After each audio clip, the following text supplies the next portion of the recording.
मोहब्बत जब तेजी से बदलने लगे तो उसके तकाजे भी उसी रफ्तार से बदलने लगते हैं।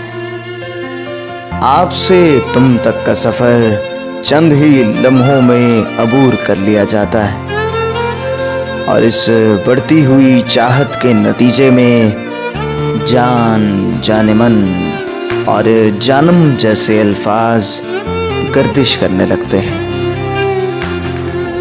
फिर इन्हीं अल्फाज के सहारे गुफ्तगू का सिलसिला बढ़ने लगता है और यूं मोहब्बत परवान चढ़ती है। लेकिन एक सवाल जो यहाँ जन्म लेता है वो ये कि आखिर ये आशिक और महबूब किस किस्म की बातें करते रहते हैं।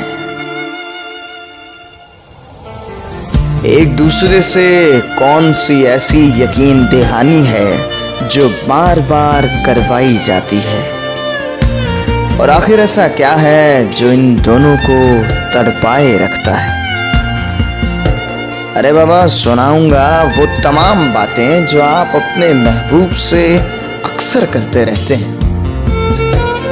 लेकिन एक चीज का जानना बहुत जरूरी है कि ऐसा कुछ भी नहीं है जैसा आप सोच रहे हैं।